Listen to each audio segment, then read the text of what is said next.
Hello, and thank you for clicking on this video. So I wanted to ask you, what is keeping you away from God? Now, maybe this question doesn't necessarily apply to you. Either way, if it does or does not, think about that question for a few seconds, and let's do this.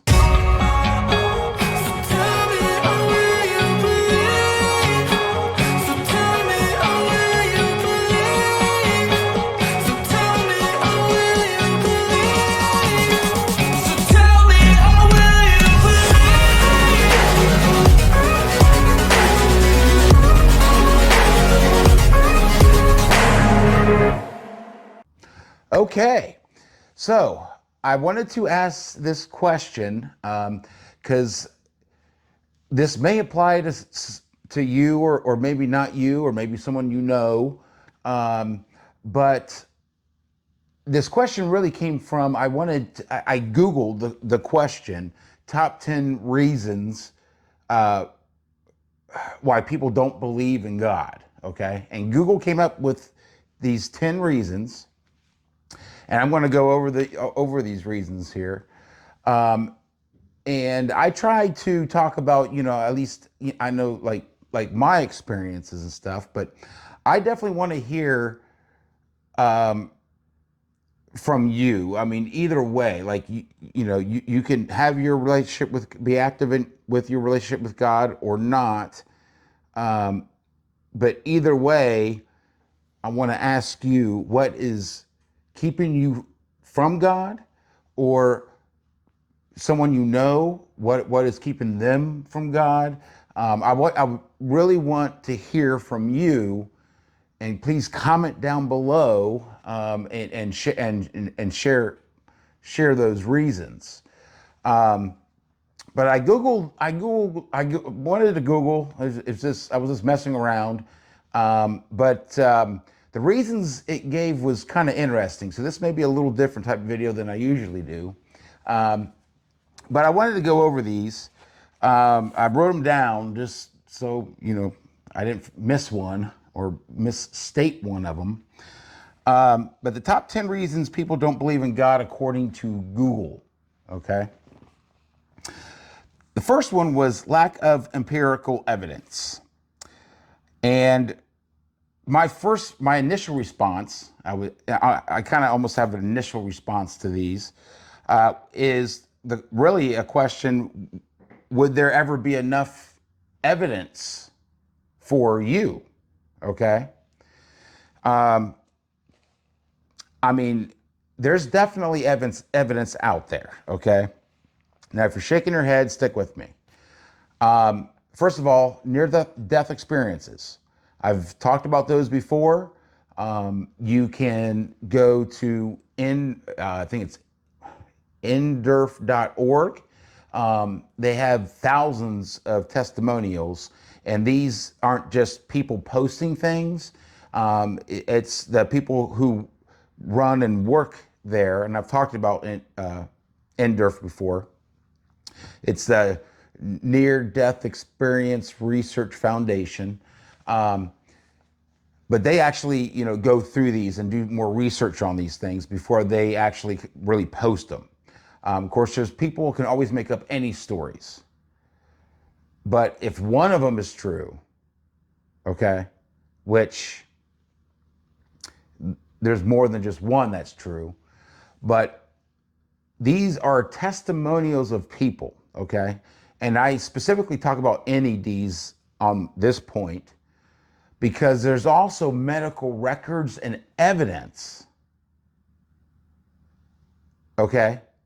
Empirical evidence, okay? Now, that state that people knew conversations and things that were going on at a time when they were not conscious. Medical miracles that science says can't happen or shouldn't happen.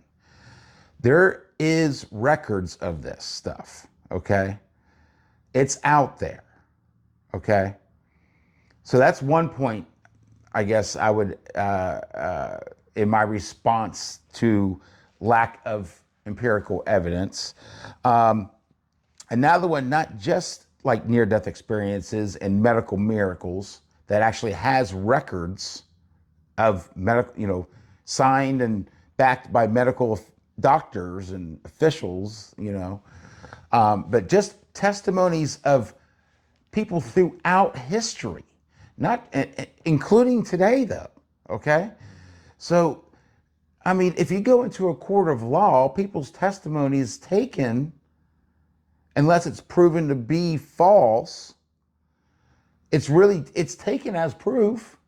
Okay, it's taken as evidence, and you've got millions, if not billions, of people with recorded history, but not even that, but people alive today that talk about what God has done in their life. Now, you may, like, the people's perception of God, or, may be different, but the threads of love, of miracles, of things that happen that aren't logical, of whatever you want to call it, those are common threads, okay? And people, again, people can always make up stories for any reason and any subject or whatever. But I mean, there's people that take ridicule and that actually suffer monetarily or with their family and friends. Like, they suffer, but they stand by it because it is the truth. Like, I don't know how you can say there's not enough evidence. But anyways, I'll say my third point on that is just look around you, okay? There is no way all of the things from an atomic level to a universal level are working in sync so much with it for it to be random. I mean, just think about that for a moment. Okay? There is no way all of this is just could be random. There has to be something greater than what we see. There's got to be something greater than the creation. Of course, if you don't believe in that, and there's evidence, then you probably don't believe things were created. But anyways, so the number one reason people don't believe in God, according to Google, is lack of empirical evidence. And I say it's all around you. But my initial response is, would there ever be enough evidence? Are you dismissing so much? Are you, like, what will it take? What would it take for you simply to give God a shot, a chance, truthfully desire to know truth? Not what you want to be truth, not what feels good to you that's truth. And that's why it's hard, because it's not easy. But if you are honest, and if truth is put first above your ego and pride, then you will find, okay? Anyways, so that first one, it is a big one, because evidence is all around you. Anyways, the second, number 2 on the top 10, is the problem of evil and suffering. The problem of evil and suffering. My initial response to that one is, do you take self-responsibility? Do you? Or are you always pointing out here? Never looking right here? I mean, I've talked about this before, that, God gave us free will, and what we've done with that free will is we have chosen to go against God. And God is life, is love, is peace, is joy, is compassion, is gentleness, is long suffering, patience. Now,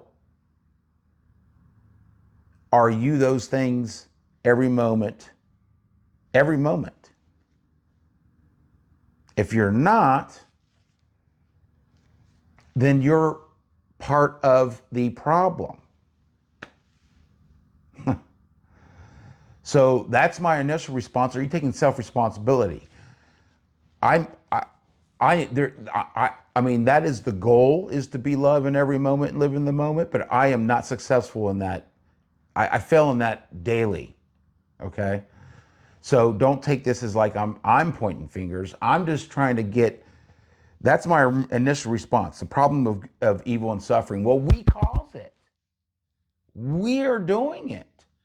And if you cannot say that you are love in every moment, that's the reason for the evil and suffering. But we're all doing it, okay? So I'm not pointing a finger. I'm just trying to, if this is a reason, you say that there's suffering on this world and there's evil on this world, that means there can't be a God. Well, you're on this world. Are you contributing to love or lack of love? And really, so until you can honestly say, which no one can, that they're love in every moment, don't push off or deflect your own responsibility, but man in general here, for our actions and what we create and what we do and what we desire and what we think, and then blame God. You're either going to have free will or you're not. Okay? So if God was in control of everything, we wouldn't have free will. We wouldn't have choice. And then you would probably complain that there isn't a God because we don't have free will. Like, so anyways, I'm kind of going off on a little tangent here, but this one really, I think it really does block a lot of people. But it blocks a lot of people because they listen to the complainers. They listen to the people that deflect self-responsibility. And that the truth is not easy because you have to admit your wrongs. So, not to really dwell on this, but that's obviously, I feel very passionate about this because I see this all the time. And it's like, well, what are you doing about it? What are you doing? Are you adding to the suffering, or are you in every moment? Okay. Or are you trying to lessen the suffering? I mean, we're here. It's us. Okay. Anyways, also, I wanted to say, like, this evil and suffering, like another part of that is, and I mean, it's kind of true. It's really because we grow through experiences. We grow through learning, okay? And if you're truthful with yourself, you're probably, at least in situations, been the same as me, as far as I learn more in my failures. I learn more in my suffering than when everything's going well, if that makes sense. Okay? Like, how do you know the pleasantness of a beautiful sunny day if you've never experienced a rainy, cold day? So, and on top of that, everything here is temporary. Okay? like the time that we spend in this body, in this physical body, in this temple here is temporary. The experiences, all the feelings, they're temporary. You know, there are moments. That's why we need to try to stay in the moment, live in the moment. But those moments are different experiences that really strengthen us through trials and tribulations, gives us new perspectives, allows us to really test things, to find truth. Okay? And so we will make mistakes. We all do. But not just experiencing and growing, but it's also, as I kind of mentioned too, like you don't have free will, truly, if you don't have a choice. Okay? And when you're talking about the Almighty God, who is the Alpha and Omega, the beginning and the end, He is infinite. If the only way to have a choice is to choose what is, like God and the fruits of the Spirit, or what is not. To have what is or the void, to have the light or the darkness. Like, and there is no in between. I've mentioned this before. So the evil and suffering, we have free will, and unfortunately, we're the ones that are choosing it. Okay. Sorry, this video is going a little bit longer than I planned. I'm going to continue on here. So, number 3, scientific explanations. What I would say is knowing like what happens, okay, does not cancel out the how or who, okay? Like, and what I mean by this is, okay, so I don't know, just this is a bad example, but like just say that something sharp cuts you, okay? Well, so the sharp object is what caused a break in the skin, okay? And then because the break in the skin is what caused bleeding, okay? Well, it caused bleeding, but so that, and then because it's exposed, obviously, but because it's exposed, it will clot and scar, okay? And then, but because our cells regenerate, it's going to heal and disappear. Like, my whole point is this is like, science looks at things very narrowly, okay? Like they in that example, maybe they'll say, okay, so when you get cut, it will your blood will clot and it will scar and it will heal, okay? But okay, so what's doing the healing? Okay, well, look further, okay? Look further is my point. Like, science stops, okay? It stops when it's convenient, to be honest with you. So, okay, so why is it clot? Well, it clots because of certain, like what, probably like I believe proteins or whatever, in our blood. Well, you say platelets, and then platelets are made of what? And then you go down to the structures of cells, you go down to DNA, you go down to atoms, like you keep going down, right? You keep going. Okay, well, when you get to the smallest point, what does science say? Well, it's a theory. It's a theory. But then it really becomes a religion, because science is basically taking theories as like they're facts, like evolution, like the Big Bang Theory. There's no proof of it, of that stuff. You have to believe in it. Science, another part of this, the whole belief of science, okay, is assuming that all there is what you see with your physical eyes, even though science itself knows there are there are waves of the light spectrum that our eyes can't see. So, I mean, this is kind of basic, more, I would say, general stuff. I'm not writing a scientific paper here, but it doesn't take a genius to really understand that science is limited. Science does not look at all the facts. It looks at what's convenient. It doesn't look at the big picture. It looks at little parts. And, you know, and to be honest with you, as far as scientific explanations, just because we know more now, as far as some of the smaller things or whatever, or I guess more in depth on maybe how things work or what happens, it still doesn't take away that there's a creator that started it all, that there is.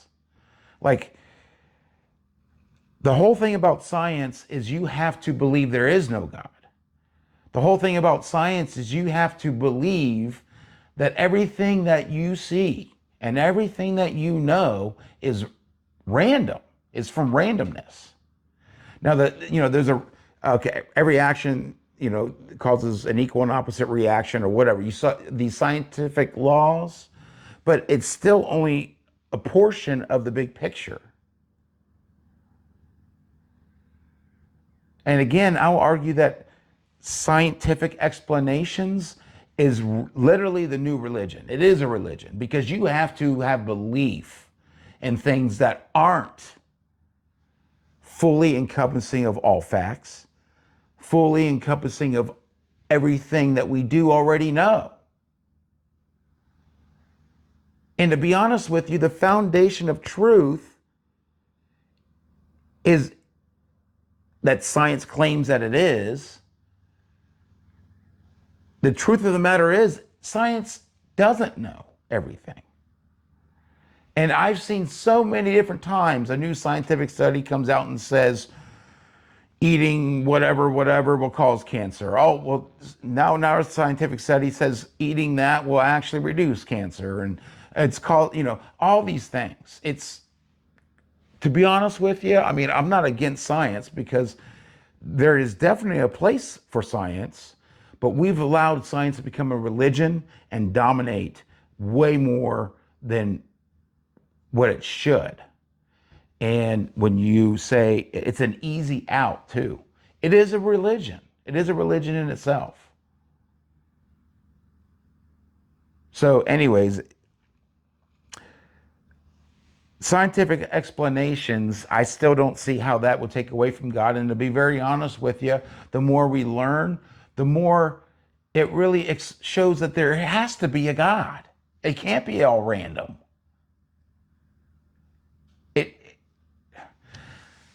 Anyways, okay, so I'm going to move on. So the fourth one in the top 10, I'm sorry, I'm going to try to go a little bit faster here. The fourth one in the top 10, the hypocrisy in religious institutions. Well, my initial reaction to that one is religious institutions made by man or God? They're made by man, okay? They're made by man. God didn't create religions. God created what is.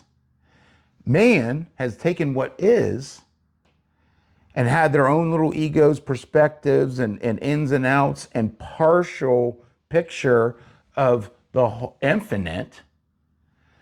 And there's different perspectives all around. And then it's man's ego who says, no, I'm right. No, I'm right. No, I'm right. Like, why can't we say, humble yourself and say, since the Creator created all of us, well, your perspective on that is interesting. I mean, religion limits, well, another thing about religion I actually have down here is religion itself is an illusion because the whole basis of religion is that you know all about God. How can a finite creature, us, with limited knowledge, limited understanding, with flaws, like all of us make mistakes, How can we be so boastful and prideful to say that we know the infinite? Our finite understanding understands the infinite. We understand it so much that I know that you're wrong and I'm right. That is ego and pride that is blinding. And that's not love. And that's not putting truth first. That is all man. And religion, while, I don't want, what the truth that's in different religions, that path, everyone's different paths to understand God is I'm not against that at all. What upsets me though is because what also hindered me was what man puts into it, and either intentional or unintentional, but what man puts into it that really makes the light gray, mixes it. That's what, creates that gray area that is an illusion. But just the whole basis that any one religion can understand the infinite God enough to be able to say that others are wrong. I mean, anyways, so don't allow, and again, really, and I've kind of brought this up, don't put on God what man's limitations are, what man's actions are, what man has done. The deceiver, Satan, uses confusion, and he wants you in that gray area because the gray area has darkness in it. And he'll keep trying to pull you darker and darker. But it's an illusion. It's not real. The truth of the matter is there either is or is not. There is either light or dark, and darkness is void. It's not. Light is. Okay. The fifth one was unanswered prayers. And this is the thing. So, unanswered prayers. Well, maybe that is the answer. Okay. And I'm sure, I know that's kind of said a lot, but that's kind of my initial reaction because God loves you. God is love. Like literally, he doesn't just love you. Like love is not separate from God. God is love. And everything, he gives you what you desire. Okay. And what are you really asking for? And this is something that took me a while to really understand too, okay? So like if you're asking for, I don't know, let's say you're looking for, oh God, why am I single? Like, where's that special someone, okay? Well, maybe you have to go through some changes before you're ready to even experience what you're wanting, or maybe the other person is, or maybe both of you, the timing is not right yet, or maybe you're asking for, I don't know, winning the lottery or a promotion at work, or you're asking for a million views on YouTube or whatever. Like, what are you really asking for? So you're asking for these specific things because you think these specific things will give you something that you're really asking for, okay? And the truth is we're limited in our understanding. That's why we should not lean on our own understanding, and that's why we should trust in God, because maybe what you're asking for won't have the results that you imagine them to have, okay? And maybe there's something even better that will give you what you're really seeking, but it comes and manifests itself in the physical in a whole different way. So you think he didn't answer a prayer, but he really is. He's working and he is answering that prayer. But then when you think that it's supposed to be in this little box, this little picture frame, and he gives it to you, but it's not what you're focused on, you may miss it. So that's why you really need to trust in him, okay? God answers prayers. And of course, like, the big stories are the big miracles. The big miracles that happened. But let me tell you, one of the biggest reality altering things that really, like when he was really working with me about 3.5 years ago, was like, because we think about God and all the big things he does, right? Party in the Red Sea, like all that stuff. But let me tell you, the real,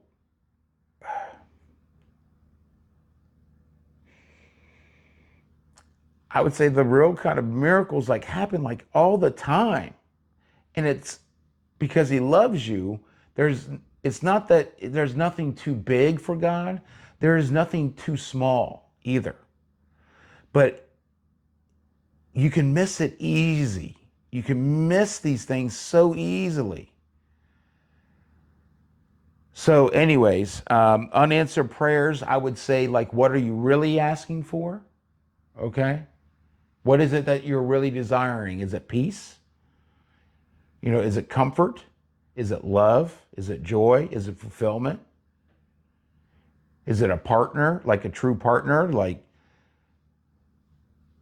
it's not just all about you or just all about the other person, but I mean, a true mutual partnership. Like, is that what you're really seeking? Don't think that this small little box is the only way. And that's the thing, because a side note, I'm going to do a little side note now. Sorry, this video is a little bit long, but this is important to really understand. Like, God, like, usually he'll answer prayers, and it won't be in the way that you expect. It won't be in the way that you were pictured, or the way that was logical, the way that you thought was the only way possible by what you knew at the time. Like, because he does it unexpectedly and in ways that are unexpectedly. So it was him. So he gave it to you because he loves you. Like, that's just the way he works. Because nothing is impossible with God. So just be mindful of what you're really asking for, and don't be narrow focused.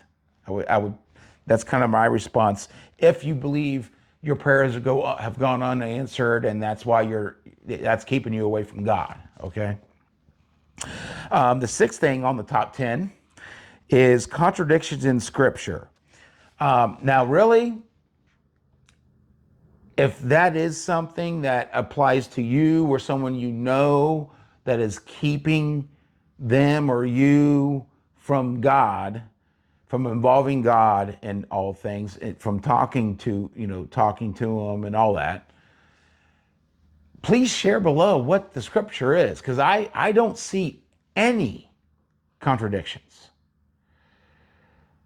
But I will do a little side note, and I've mentioned this before. You really need to have the eyes to see and the ears to hear. You really need to involve God, because God is truth, and the Spirit of truth will help you, okay?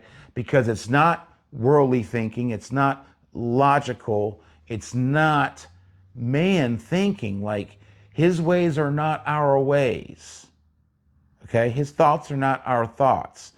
And you really need to involve him. But if you're seeking truth, which is God, the Spirit, he will show you. He will help you. If you desire it in your heart, it's not just asking it just to get mad at him and say, well, you never answer that prayer, or you didn't help me. Well, you have to really desire it. And to desire it, you really have to let go. You can't try to control the answer if you're seeking truth, if that makes sense. You need to let go. You need to trust in him. You need to really, literally desire and just open yourself up and say, Lord, please help me. I need your help. Humble yourself. But anyways, contradictions in Scripture. If there's any contradictions, please post them below. I'll respond to them. because there's no contradictions that I've read at all. Like there's nothing that contradicts. Actually, like if you look at the Old and the New Testaments, there is a illogical amount of connections that support each other throughout, But anyways, so the seventh one out of the top 10 reasons Google gave that are reasons people don't believe in God, the concept of conflicting religions. And I've really already talked about that with the fourth one, hypocrisy in religious institutions. Religion does not equal God. God didn't create religions, man did, okay? And man's flawed. And that's where you would get that. Concept of conflicts, because we don't know it all. The eighth one is desire for autonomy or personal freedom. My initial response to that one is, well, Satan did that too. Like he wanted autonomy. And you know what? He got it. So again, I've mentioned before, not to dwell on this, but God is life. Like there's no separation. Like life is God. Like there is nothing that exists without God. God is. Anything that's not of God is not. In the beginning, there was darkness and it was void. Like it's nothing. It is literally empty, is nothing. Okay. And if you want autonomy from life itself, you're going to get autonomy from life itself. And what is that? That would be called death. And you'll get the wages of death. Okay. Which is not pleasant. And I don't recommend that road at all. Number 9, out of the top 10 reasons, number 9 is the problem of hell and eternal punishment. And now I'll just kind of refer back to what I really just said there. I mean, you have free will and you choose, okay? And every choice, desire, thought, feeling, everything is important. Don't use worldly measurements or anything like that, okay? And don't think that nothing or something doesn't matter, okay? Something's not significant. Something is not important, because everything is.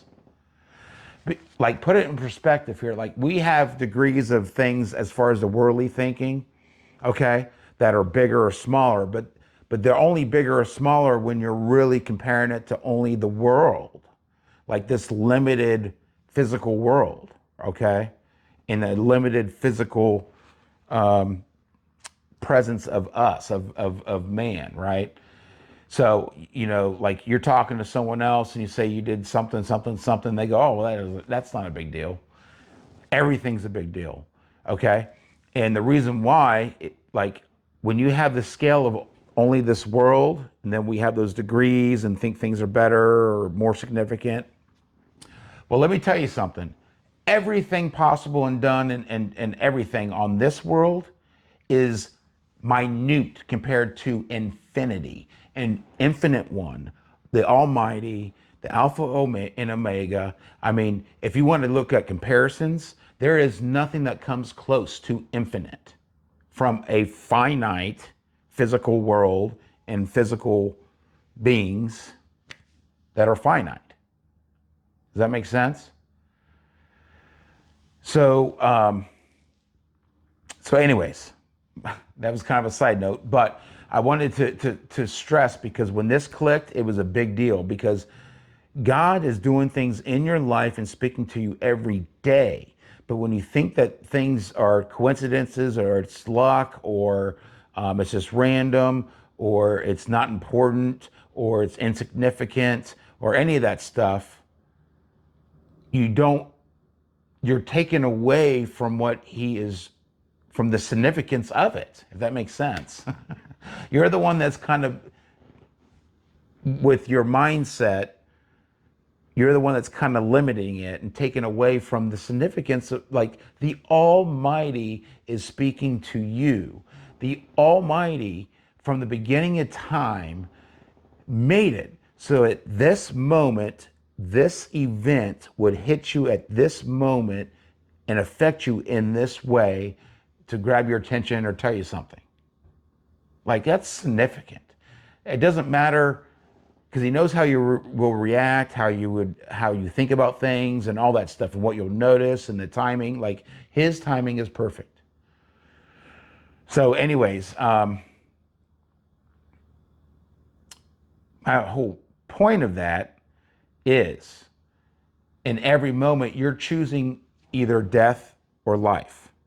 So like the hell, the problem of hell and eternal punishment is the 9th reason out of 10 that people don't believe in God. He's given you what you desire, and just like I said, like Satan, he wanted personal freedom and autonomy, and the way that that's meaning is that you make your own rules. If you're making your own rules from the way the creation is and what life is, that means you're separating yourself from that. And the only thing, if you're not life, you're death. And so literally the whole hell and eternal punishment is your choice, because our Lord Jesus Christ is right there. Our Father, the Creator, is right there. But you've got free will, and he's going to give you what you desire. And everything is either from love or lack of love. Every choice, every action, everything that there is no gray area. So everything that you're doing and desiring in here, that's what you're going to get. It doesn't matter if you're desiring that someone else gets ran over by a car, or that someone else loses their job, or that someone else is deceived. The fact that you're desiring that deception and pain and all that, you're desiring it. You're the one desiring it, and that's what you're going to get. Like, God is just. And it's not like the court of man. It is literally, there is no more just than just itself. And God is just, okay? So anyways, the problem of hell and eternal punishment, the problem with that is not God, it's not lack of God, it is us. It is, what are you desiring? Okay? Sorry, this video is a little bit long, but here's the last one. Number 10 was theological incoherence. And to be honest, I don't even get that. I just don't get that. I mean, what is the theological incoherence? Is it, you're talking about religions? And I've already touched on that. Religion's made by man, and man's limited, and man's flawed. And so, of course, religions are going to reflect that. Man has ego. Man is greed, like wants power and control. And man is deceptive, and man is self-centered, and all those are going to be reflected in man's creations, which is religion's one of them. Now, don't get me wrong. Like I said before, I mean, religion's definitely a path for many to God, but the problem is, just go to God. He created you. He knows you. He's known you since the beginning. If you exist, he loves you. Like, there's a direct connection between you and your creator. And what that is in here and in here. It's the secret place. You talk to him all the time. The conversation never ends. You don't have to catch him up on what's been going on. He already knows everything that's been going on. You just talk to him. You just talk to him. This is between you, like in here and in here is between you and your creator, your father, your Lord, like everything. And it's a secret place, and it's a sacred place, okay? Use it. Like, all those thoughts that you're thinking in your head, he knows what those are too. You might as well just discuss them with him. Does that make sense? Like,